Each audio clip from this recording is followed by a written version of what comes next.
Law की पढ़ाई बहुत बोरिंग और थका देने वाली होती है। बड़े-बड़े डेफिनेशंस, मुश्किल वर्ड्स आपको भी परेशान कर रहे हैं? अगर हाँ, तो आज का ये डर हमेशा के लिए खत्म होने वाला है। आज हम पढ़ने वाले हैं contract of indemnity and guarantee को डिटेल में। बहुत ही ईज़ी वे में पढ़ेंगे, बिल्कुल एक बार में वीडियो तुमको समझ आने वाली है और कोई और वीडियो देखने की ज़रूरत बिल्कुल भी नहीं होगी। So let's begin. तो सबसे पहले इस भारी भरकम वर्ड इंडेमनिटी को समझते हैं। सुनने में लगता है कि पता नहीं क्या चीज़ है, पर इसका सिंपल मतलब होता है कि नुकसान की भरपाई करना, to make good the loss. यानी जब एक इंसान दूसरे इंसान से वादा करता है कि भाई अगर तेरा कोई भी नुकसान हुआ, तो डरना मत, उस नुकसान का पैसा मैं अपनी जेब से दूँगा। बस इसी वादे को लॉ की भाषा में हम कहते हैं कॉन्ट्रैक्ट ऑफ इंडेमनिटी। सिंपल। चलिए इसको और भी मजेदार एग्जांपल से समझते हैं। तो एग्जांपल नंबर 1, तो जो आप और आपका दोस्त रोहित एक रेस्टोरेंट में बैठे हैं। रोहित का मन है एक नया ऑनलाइन बिजनेस शुरू करने का, पर वो डर रहा है। वो कहता है कि यार अगर मैंने 5,000 रुपए लगाकर ये काम शुरू करूं और मेरा नुकसान हो गया तो? आप बड़े भाई बनकर कहते हैं, अरे रोहित तू चिंता मत कर, तू शुरू तो कर। अगर तेरा कोई भी नुकसान हुआ तो वो 5,000 मैं तुझे दे दूंगा। अब मुझे बताओ यहाँ क्या हुआ? आपने रोहित को डर से बचाया और उसके लॉस की भरपाई करने का वादा किया। ये जो आपके और रोहित के बीच डील हुई ना, इसी को कहते हैं लॉ की भाषा में contract of indemnity. I hope इतना समझ आया होगा। अब नेक्स्ट देखो। नेक्स्ट एग्जांपल है, आपने एक चमचमाती हुई नई कार खरीदी। अब आपको डर है कि कहीं रास्ते में कोई इसको ठोक ना दे, एक्सीडेंट ना हो जाए। तो आप जानते हो कि इंश्योरेंस कंपनी के पास आप जाते हो। कंपनी आपसे कहती है, आप हर महीने या हर साल हमें थोड़ा-थोड़ा सा पैसा प्रीमियम दो। बदले में हम वादा करते हैं कि अगर आपकी कार को कोई भी नुकसान हुआ या एक्सीडेंट हुआ, तो 50,000 का नुकसान, और अगर 50,000 का नुकसान हुआ, तो वो सारा पैसा हम भरेंगे। यहाँ इंश्योरेंस कंपनी क्या कर रही है? आपके नुकसान की भरपाई करने की प्रॉमिस कर रही है। इसीलिए दुनिया के सारे इंश्योरेंस कॉन्ट्रैक्ट, लाइफ इंश्योरेंस को छोड़कर, याद रखना लाइफ इंश्योरेंस को छोड़कर सारे इंश्योरेंस कॉन्ट्रैक्ट ऑफ इंडेमनिटी ही होते हैं। सो अगर इंडियन कॉन्ट्रैक्ट एक्ट के हिसाब से अगर समझे तो सेक्शन 124 डील करता है इंडियन कॉन्ट्रैक्ट एक्ट 1872। अच्छा यहाँ एक बात बताओ कि तुमने सेमेस्टर 1 में इसके पहले में सेक्शन 1 टू सेक्शन 75 पढ़ा। उसके बाद डायरेक्ट सेक्शन 124 से शुरू कर रहे हो। तो बीच के सारे सेक्शन कहाँ गए? कोई बता सकता है? बीच के सारे सेक्शंस जो है वो रिपील हो चुके हैं, यानी कि वैलिड नहीं रहे। अब उसको इनवैलिड कर दिया गया है। आई होप ये क्लियर हुआ होगा। तो चलो सेक्शन 124 को मैंने समझा दिया है। अब अगर लॉ की भाषा में समझे, यानी कि इंडियन कॉन्ट्रैक्ट एक्ट 1872 की भाषा में समझे, तो contract by which one party promises to save the other, यानी जब एक पार्टी प्रॉमिस कर रही है कि वो दूसरे को, अदर पार्टी को किसी भी लॉस से बचाएगी, cause to him by the conduct of the promisor. ठीक है? उसको अगर कोई किसी भी तरीके का नुकसान हुआ, तो वो क्या करेगी, कॉन्ट्रैक्ट ऑफ इंडेमनिटी के तौर पर उस नुकसान की भरपाई कर देगी। चलो अब यहाँ पर बात कर लेते हैं कि पार्टीज कौन-कौन है। तो यहाँ पर देखो सिंपल, तुम यही लिखोगे कि यहाँ पर सिर्फ 2 पार्टीज हैं। कौन-कौन? एक है इंडेमनीफायर, दूसरा है इंडेमनिटी होल्डर। अब इंडेमनीफायर कौन है? ये वो इंसान होता है जो प्रॉमिस करता है कि मैं तेरा नुकसान भरूंगा। हमारे पहले एग्जाम्पल में आप इंडेमनीफायर थे और दूसरे एग्जाम्पल में इंश्योरेंस कंपनी, जो कि हमेशा ये कहती है कि मैं नुकसान भर दूंगा, तुम निश्चिंत रहो, से ही हम इंडेमनीफायर कहेंगे, जो नुकसान भरेगा। और जिसको प्रॉमिस किया जा रहा है उसे हम इंडेमनिटी होल्डर या इंडेमनीफायर्ड भी बोलते हैं। क्यों? ये वो इंसान होता है जिसका नुकसान भरा, मतलब जिसे नुकसान से बचाया जा रहा हो, जिसे वादा मिल रहा है कि उसको सेफ्टी मिलेगी। यानी पहले एग्जाम्पल में आपकी दोस्त रोहित और दूसरे एग्जाम्पल में आप खुद।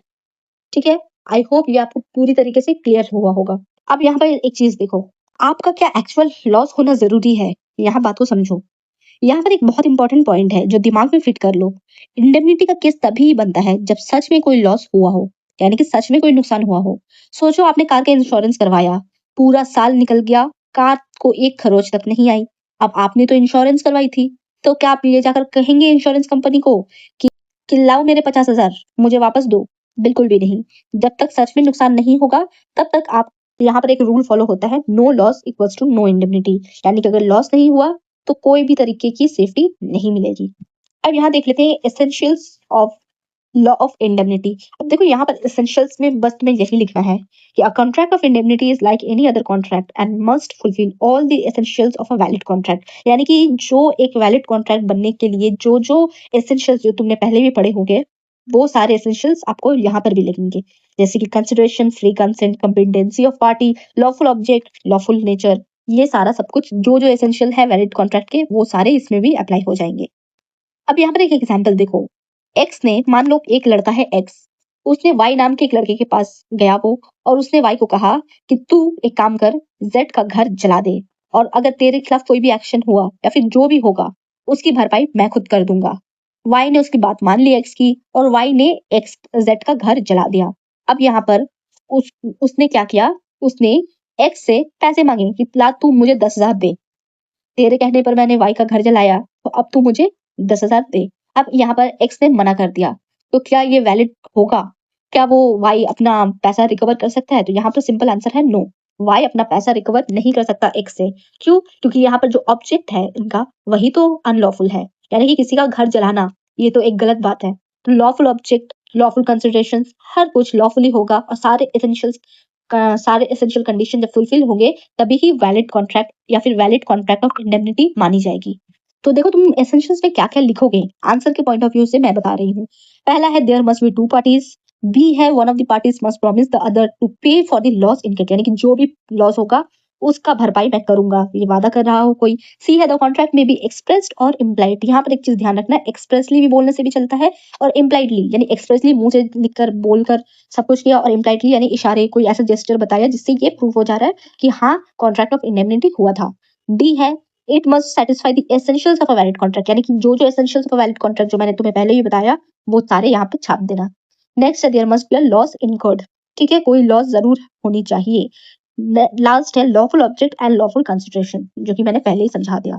अब बात करते हैं नेक्स्ट सेक्शन, यानी कि section 125 of the contract act, ठीक है, जो बात करता है राइट्स ऑफ इंडेमनिटी होल्डर। अब इंडेमनिटी होल्डर कौन है, मैंने पहले ही बताया, जिसके बिहाफ में किया जा रहा है कॉन्ट्रैक्ट, यानी कि जिसको सामने वाला बोल रहा है कि भाई मैं तुझे बचा लूंगा, तू कर काम आराम से, तो उसे ही जिसे सेफ्टी मिल रही है नॉर्मली समझे तो। इंडेमनिटी होल्डर से क्या समझ रहे हैं हम, जो होल्ड करता है, तो क्या होल्ड कर रहा है यहाँ पर इंडेमनिटी होल्डर, ऐसे ही याद रखना एग्जाम में। तो इसको भी सिंपल से एग्जाम्पल से समझते हैं तो ज्यादा अच्छा समझ आएगा। अब सोचो अगर रोहित का सच में नुकसान हो गया, अरे वही कार वाला एग्जाम्पल, इंश्योरेंस वाला, रोहित का सच में समझो नुकसान हो गया, या आपकी कार का कोई एक्सीडेंट हो गया, तो सामने वाला पैसे देने से अगर मुकर जाए, आप अगर इंश्योरेंस कंपनी या फिर कोई सामने वाला कह रहा है कि नहीं जा मैं नहीं दूंगा, तो क्या कर सकते हो? तो यहाँ पर इंडेमनिटी होल्डर का कुछ राइट्स है, यानी कि मेरा कोई हक है, आपका क्या हक है? आपसे किसी ने वादा किया कि तू कर काम, मैं तुझे दे दूंगा नुकसान, और जब नुकसान सच में हो गया तो वो मना कर रहा है, तो ऐसी सिचुएशन में सेक्शन 125 काम करता है। सेक्शन 125 आपको 3 बड़े राइट्स देता है जो आप कोर्ट से मांग सकते हैं, यानी कोर्ट में जाकर आप उस इंडेमनीफायर के खिलाफ मांग सकते हैं। पहला ऑल डैमेजेस, दूसरा ऑल कॉस्ट, तीसरा ऑल सम्स। ये तीनों बहुत इंपॉर्टेंट है, एग्जाम में लिखते रहना। ऑल डैमेजेस क्या होते हैं समझो, जो आपका असली नुकसान हुआ है वो सारा पैसा, यानी कि जितना आपका असली नुकसान हुआ है, 50,000 का नुकसान हुआ है तो 50,000, समझ में आया? ऑल कॉस्ट, अगर आपको उस पैसे के लिए केस लड़ना पड़ा तो वकील की फीस, कोर्ट का सारा खर्चा भी सामने वाला ही पे करेगा, क्योंकि सामने वाले ने किच-किच की, लेट किया, पैसे देने में देरी की, तो आपका खर्चा हुआ है ना भाई, तो वो आपको पे करेगा, डैमेजेस के साथ-साथ कॉस्ट भी। इसके अलावा ऑल सम्स, अब ये सम्स क्या होता है, अगर आपने कोर्ट के बाहर आपस में कोई भी कॉम्प्रोमाइज किया, यानी कि आपसे समझौता कर लिया, मान गए आप, कोर्ट के बाहर आप मान जाते हो कि वो कह रहा है कि भाई 50,000 तो नहीं हो पाएगा, चल 45,000 ले ले, आप राजी हो गए कि चलो ठीक है 45,000 तो मिल रहा है, तो कॉम्प्रोमाइज भी कर लिया आपने कोर्ट के बाहर। कोर्ट हमेशा कॉम्प्रोमाइज करने का राइट देता है, आप आपसे समझौता बाहर कर सकते हैं। तो उस कॉम्प्रोमाइज करने के लिए भी अगर कोई पैसा आपका लगा है, तो वो पैसा भी आपको सामने वाली पार्टी, यानी कि इंडेमनीफायर, वो आपको पे करेगा। तो क्या-क्या पे करेगा? आपका राइट्स क्या-क्या है? 3 तरीके के राइट्स है, all damages, all cost, all sums. I hope ये आपको बिल्कुल अच्छी तरीके से समझ में आया है। सिंपल बात ये है सेक्शन 125 का कि लॉ ये इंश्योर करता है, लॉ ये ध्यान रखता है कि आपकी जेब से एक भी रुपया फालतू खर्चा ना हो, यानी कि इंडेमनिटी होल्डर से जो प्रॉमिस किया गया, उस प्रॉमिस के चक्कर में इंडेमनिटी होल्डर को किसी भी तरीके का नुकसान ना फेस करना पड़े। So rights of indemnity holder तो आपको आई होप क्लियर हो गया हो। अब देख लेते हैं राइट्स ऑफ इंडेमनीफायर, यानी कि जो आपसे प्रॉमिस करता है उसके भी तो कुछ राइट्स है, उसके भी तो कुछ। तो यहाँ पर देखो एक चीज याद रखना कि आपके राइट्स सामने वाले की लाइबिलिटीज, यानी उस आपका अगर कोई चीज आपका हक है, सामने वाले की वो मतलब उसका ये उसकी ये ड्यूटी बन जाती है। अगर राइट्स ऑफ, जैसे देखो यहाँ पर एक चीज ध्यान रखना, राइट्स ऑफ इंडेमनिटी होल्डर, तो इंडेमनिटी होल्डर यानी जिसको प्रॉमिस किया गया है उसकी जो राइट्स है, उसकी जो जो राइट्स है वो किसी की जिम्मेदारी है, तो किसकी जिम्मेदारी है, तो वो ड्यूटीज ऑफ इंडेमनीफायर हो जाएगी, यानी कि इंडेमनिटी होल्डर की जो जो राइट्स है, जो जो उसकी डिमांड है, जो जो उसका हक है, वो ड्यूटी होगा इंडेमनीफायर का। वैसे ही इंडेमनीफायर के जो जो राइट्स है वो ड्यूटी बन जाता है इंडेमनिटी होल्डर का। देखो एग्जाम्पल्स के साथ तुमको ज्यादा अच्छा समझ आएगा, तो ध्यान से देखो। वैसे तो इंडियन कॉन्ट्रैक्ट एक्ट में डायरेक्ट इंडेमनीफायर का राइट्स अलग से नहीं लिखा है, पर तुम्हें एग्जाम में पूछा जाएगा राइट्स ऑफ इंडेमनीफायर, तो कैसे लिखोगे, क्या करोगे, इस कंसेप्ट समझना बहुत जरूरी है। तो देखो section 141 of the Indian contract act और कोर्ट्स के डिसीजन के मुताबिक इंडेमनीफायर के भी राइट्स बिल्कुल एक श्योरिटी यानी कि जो गारंटी देता है, जो हम आगे पढ़ेंगे वैसे ही होते हैं। अब देखो पहला राइट है राइट टू रिगेन राइट्स, यानी कि जो जो राइट्स आपको इंडेमनिटी होल्डर के पास थे, पैसे देने के बाद वो राइट्स तुम्हारे पास आएंगे। कैसे देखो, पैसे देने के बाद पुराने अधिकार वापस मिल जाते हैं। जब इंडेमनीफायर यानी कि जो प्रॉमिस कर रहा है नुकसान का सारा पैसा डैमेजेस भर देगा, तब उसे वो सारे राइट्स वापस मिल जाते हैं जो उसने इंडेमनीफाइड यानी कि इंडेमनिटी होल्डर को दिए थे। और यहाँ पर एक चीज ध्यान रखने वाली बात है कि ये राइट्स तभी मिलेंगे जब वो पैसे पे कर चुका हो, उससे पहले उसे नहीं मिलेंगे। तो चलो इसको एक अच्छे एग्जांपल से समझते हैं। समझो, मान लो आपका एक बड़ा इंपोर्ट और एक्सपोर्ट का बिजनेस है और आपने चेन्नई से दुबई एक कीमती मशीनरी के कार्गो शिपमेंट भेजा। ठीक है, चेन्नई से दुबई तक आपने एक कीमती मशीनरी का कार्गो भेजा, शिपमेंट भेज दिया। रास्ते में शिप के कैप्टन की लापरवाही यानी कि नेग्लिजेंस की वजह से मशीन में पानी गिर गया और पूरी तरीके से मशीन खराब हो गया। तो अब यहाँ पर लॉस किसका हुआ? आपका 10 लाख का नुकसान हो गया। क्यों? आपकी मशीन जा रही थी तो आपका नुकसान हो गया। तो यहाँ पर कॉन्ट्रैक्ट ऑफ इंडेमनिटी काम करता है। आपने इस कार्गो इंश्योरेंस कंपनी से एक इंश्योरेंस कंपनी इंडेमनीफायर से करवाया हुआ हो था, मतलब आपने इस मशीन का इंश्योरेंस किसी इंश्योरेंस कंपनी यानी इंडेमनीफायर से करवाया हुआ था। अब सिचुएशन में राइट टू रिगेन राइट कैसे काम करेगा? देखो, पैसे मिलने से पहले कोई भी राइट्स आपका नहीं है। जब तक इंश्योरेंस कंपनी आपको 10 लाख नहीं दे देती, तब तक उस खराब मशीन पर या उस शिप की कंपनी पर या फिर उस शिप कंपनी पर केस करने का पूरा हक सिर्फ आपका है। जब तक आपको पैसे नहीं मिल जाते, सिर्फ आपका है। ठीक है, क्योंकि आपका मशीन खराब हुआ, इंश्योरेंस कंपनी बीच में नहीं बोलेगी। बट अगर जब इंश्योरेंस कंपनी ने आपको 10 लाख दे दिए, वैसे तो कानून के मुताबिक आपके सारे अधिकार राइट्स इंश्योरेंस कंपनी के पास चले जाते हैं, वो उन्हें रिगेन कर लेती है।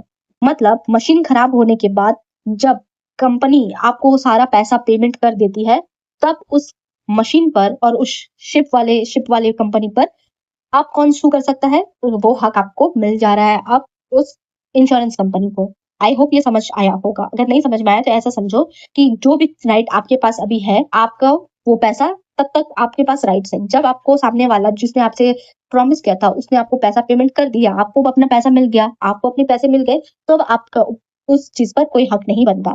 अब उस चीज पर हक उसका हो जाएगा, यानी कि इंडेमनीफायर का हक हो जाता है।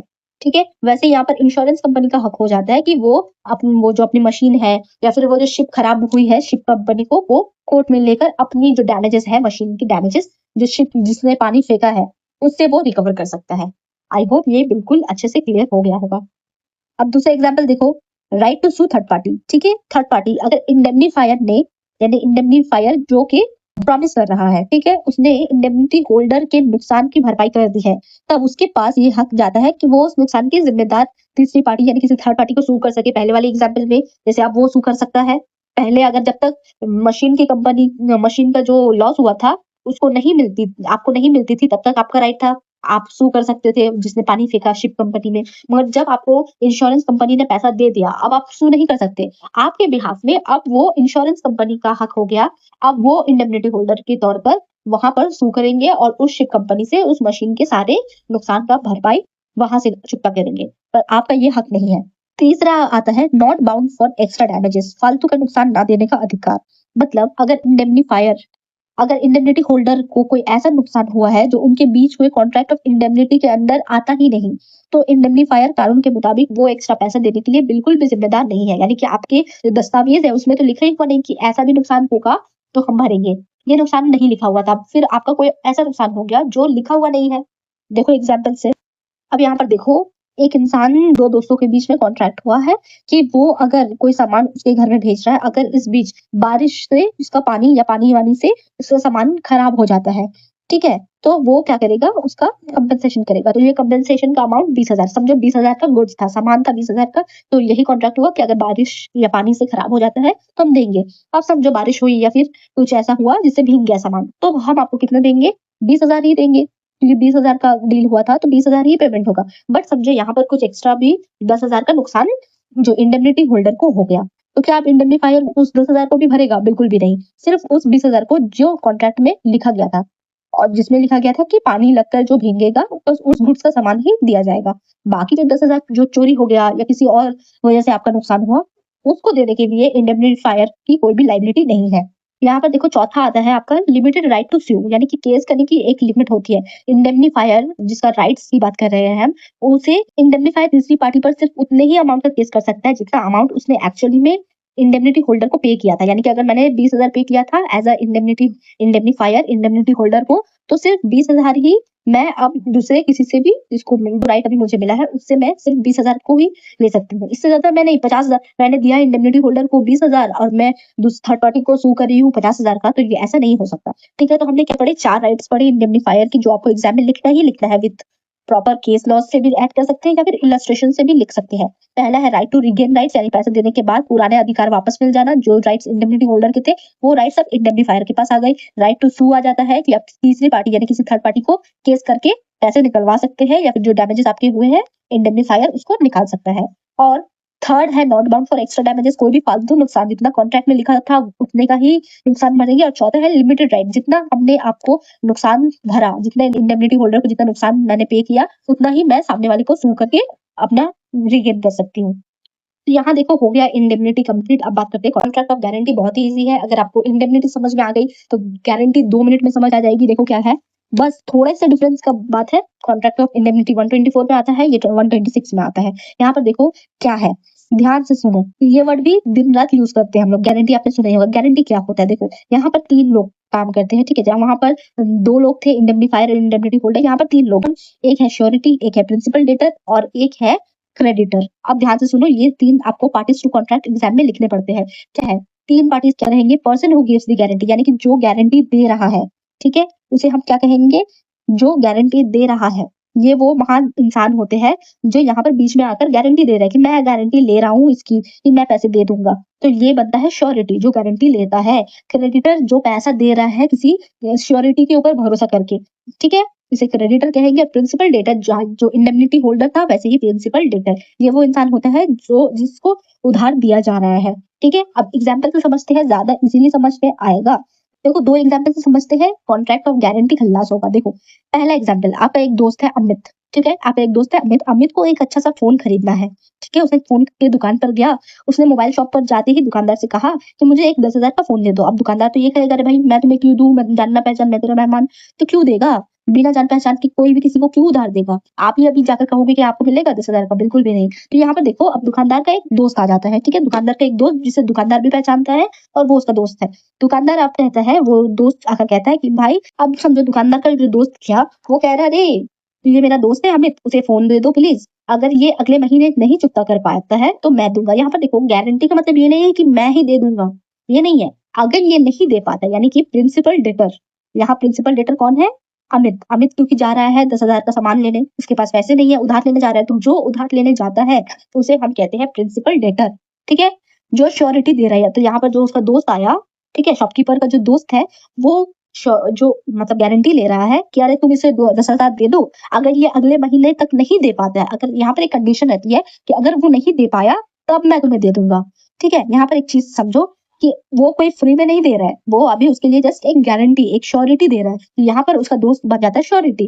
क्रेडिटर कौन है भैया? जिससे लिया जा रहा है, जिससे लिया जा रहा है। क्रेडिटर को तो अपने पैसे मिलने से मतलब है।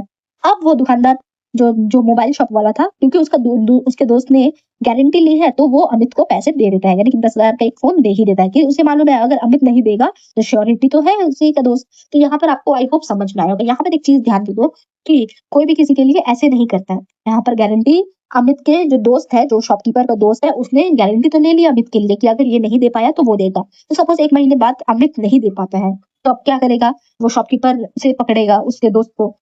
उसका दोस्त समझो अब उसने पेमेंट कर दिया अमित के बिहाफ में। अब क्या करेगा वो? क्या अमित से पैसे वापस नहीं, अब उसके पास वही राइट्स जो थे, जो क्रेडिटर के पास थे, वो राइट्स इसके पास चले जाते हैं, ठीक है। अब वो दोस्त अमित को सू करेगा या फिर अमित से पहले बोलेगा कि चल मैंने तेरे हिसाब में पैसे दे दिए हैं फोन वाले को, अब तू मुझे 10,000 सिंपल दे दे। और फिर अगर अमित डिनाई करता है तब वो उसे कोर्ट पर लेके जाता है। यानी कि पहले तो हमने गारंटी दिया, अगर उसके बाद वजूद गारंटी के बाद हम पे कर देंगे अगर आप नहीं दे पाए तो उसके बाद भी अगर आप नहीं देते तो हम आपसे कोर्ट पर वसूल कर सकते हैं। तो आई होप आपको 3 पार्टी यहाँ पर समझ में आ गया होगा। प्रिंसिपल डेटर वो जो उधार ले रहा है, श्योरिटी जो गारंटी ले रहा है, और क्रेडिटर जिसे मतलब गारंटी दिया जा रहा है कि भाई तू उसे दे दे, अगर वो नहीं सका दे पाया तो मैं तुझे दे दूंगा। देखो अब एग्जाम के एसेंशियल फीचर्स क्या लिखोगे, कॉन्ट्रैक्ट ऑफ गारंटी की एसेंशियल फीचर्स तुम्हें ऐसे लिखने हैं कि 3 पार्टीज है, श्योरिटी, प्रिंसिपल डेटर, क्रेडिटर। उसके बाद फ्री कंसेंट होने चाहिए तीनों के बीच में, ठीक है, वैलिडली फ्री कंसेंट। ऐसा नहीं है कि मजबूरी, किसी भी तरीके की मजबूरी नहीं होनी चाहिए। थर्ड आता है कि किसी भी तरीके का ये जो क्रेडिटर है यानी कि जो शॉपकीपर है और ये जो प्रिंसिपल डेटर है यानी कि जो अमित, ये दोनों के बीच में कुछ अगर डील हुई है तो वो छुपाएगा नहीं। जैसे इन लोगों के बीच में 1 महीने के अंदर अमित को पे करना है, तो अमित ने उसे कहा होगा कि हाँ 1 महीने के अंदर पेमेंट करना है, तभी ना उसने सामने वाले ने बोला क्या वो अगर 1 महीने तक नहीं दे पाया तो मैं दे दूंगा। तो यहाँ पर किसी भी तरीके का 10,000 का फोन है, 10,000 का फोन है, कौन मेंबर है, तो मतलब बोलने का मतलब ये है कि वो किसी भी तरीके की मटेरियल फैक्ट्स को छुपाया नहीं जाएगा। सारा सब कुछ जो है, सारा सब कुछ जो श्योरिटी बन रहा है, जो गारंटी ले रहा है, उसे सब कुछ बताया जाएगा। किसी भी तरीके की, सपोज यहाँ पर एग्जाम्पल से समझ रहे हैं कि फोन है 15,000 का और उसने अमित ने कहा उसे कि ये फोन सिर्फ 10,000 का है, और क्रेडिटर बाद में उसे सू कर रहा है कि उसके दोस्त को कह रहा है कि फोन तो 15,000 का है। तो ऐसा नहीं होना चाहिए। जब आपसे ये कॉन्ट्रैक्ट किया जा रहा है तब हर एक चीज क्रेडिटर की भी जिम्मेदारी है और प्रिंसिपल डेटर यानी कि अमित की भी जिम्मेदारी है और शॉपकीपर की भी जिम्मेदारी है कि वो जो गारंटी श्योरिटी बन रहा है उसे सारा सब कुछ बताया जाए A to Z, तभी ये वैलिड होगा कॉन्ट्रैक्ट ऑफ गारंटी। अब नेक्स्ट देख लेते हैं। नेक्स्ट एसेंशियल है कि कॉन्ट्रैक्ट ऑफ गारंटी ओरल होगा और रिटन भी होगा, यानी कि ओरल भी हो सकता है, रिटन भी हो सकता है। ये इम्प्लाइड वे में नहीं होगा, ठीक है। यानी कि जैसे हमने पहले पढ़ा था कॉन्ट्रैक्ट ऑफ इंडेमनिटी, अगर आपसे जब डिफरेंस पूछा जाए तो आप यही लिखोगे कॉन्ट्रैक्ट ऑफ इंडेमनिटी में क्या था, वो इम्प्लाइड भी था, एक्सप्रेस भी था, इम्प्लाइड भी था। बट ये जो है ये सिर्फ कॉन्ट्रैक्ट ऑफ गारंटी एक्सप्रेसली होता है, इम्प्लाइडली नहीं होता है।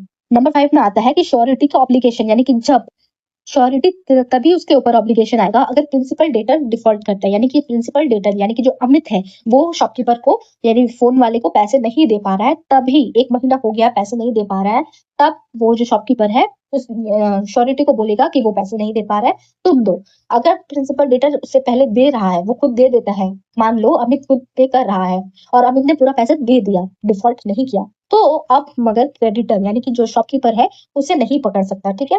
यानी कि श्योरिटी को नहीं बोलेगा, वो मोबाइल वाला नहीं बोलेगा उसे कि अरे उसको तो पैसे नहीं दिए, क्योंकि उसे पैसे मिल गए हैं, तो वो अब क्रेडिटर जो है श्योरिटी से डिमांड नहीं कर सकता। नंबर 6 पे है कि प्राइमरी लाइबिलिटी, यानी कि पहली लाइबिलिटी किसके ऊपर है, प्रिंसिपल डेटर के ऊपर है, जिसने कर्ज लिया उसी के ऊपर पहली लाइबिलिटी है। अगर बाय मिस्टेक, अगर अनफॉर्चुनेटली वो डिफॉल्टर होता है, तभी वो गारंटर की काम सामने आते हैं। वैसे ही लोन लेने भी जाते हैं जब हम, तो पहले हमें देना पड़ता है, अगर हमसे फॉल्ट हुआ, कोई डिफॉल्ट हुआ, तब वो गारंटी काम में आती है। ऐसा ही होता है। तो यहाँ पर एक छोटी सी चीज तुम एसेंशियल्स में लिख लेना जरूर याद से, कि अगर ये कोई भी माइनर कॉन्ट्रैक्ट यानी कि माइनर का कोई कर्ज है और उसको उसकी गारंटी ली गई है, ठीक है, तो इसकी लाइबिलिटी मतलब प्राइमरी लाइबिलिटी श्योरिटी की ही होती है। यानी कि अगर किसी बच्चे ने कोई कर्ज लिया है, ऐसे तो होता नहीं है, माइनर के साथ कोई कॉन्ट्रैक्ट तो होता नहीं, बट अगर किसी बच्चे के बिहाफ में अगर लिया जा रहा है तो बच्चे को नहीं, डायरेक्ट जो गारंटी, अगर सपोज माँ बाप आपके पापा है, आप माइनर है, 18 ईयर्स आपका नहीं हुआ है और आप माइनर है, अब आपके पापा क्या करते हैं, ईएमआई में आपके लिए फोन खरीद के दे रहे हैं, ठीक है, तो आपको दे तो रहे हैं, गारंटर कौन है, आपके पापा है, बट यहाँ पर लाइबिलिटी भी आपके पापा के ही ऊपर है, आपके ऊपर कोई भी तरीके की लाइबिलिटी नहीं है, क्योंकि आप अभी माइनर है। माइनर के ऊपर किसी भी तरीके की लाइबिलिटी नहीं होती है। जो गारंटी है यहाँ पर इन दैट केस, माइनर के केस में हमेशा गारंटी कौन लेता है, सेकंड पार्टी, यानी कि जो गारंटर है वही लेता है। यहाँ पर अब एक चीज देखो, यहाँ पर किसी भी तरीके का एज पर द सेक्शन 127 ये बात करता है consideration for guarantee of contract, यानी कि कॉन्ट्रैक्ट ऑफ गारंटी पे किसी भी तरीके का कंसिडरेशन मिल रहा है, तो अब आप बोलोगे कि गारंटर को कोई लाभ तो नहीं मिल रहा है, कोई प्रॉफिट तो नहीं मिल रहा। देखो यहाँ पर प्रॉफिट दिक्कत नहीं, ये जो है यहाँ पर जो वही वाला एग्जाम्पल ले लेते हैं कि अमित जो गया, क्रेडिटर जो है उसने श्योरिटी को देकर ही अमित को पैसे मतलब फोन 10,000 का पकड़ाया, तो यहाँ पर जो श्योरिटी है, जो गारंटर है, जो गारंटी ले रहा है अमित का, उसके लिए कंसिडरेशन यही बनता है कि उसको देखकर ही जो है वो मोबाइल वाले ने उसको दे दिया, तो उसके लिए यही कंसिडरेशन होगा, ठीक है। बाद में अगर वो नहीं पे करता है तो वो अमित से ले लेगा, बट यहाँ पर ऐसा नहीं है कि उसे कुछ कंसिडरेशन मिलना चाहिए, यानी कि उसको कुछ पैसे मिले, तो ऐसे में गारंटी नहीं होता है।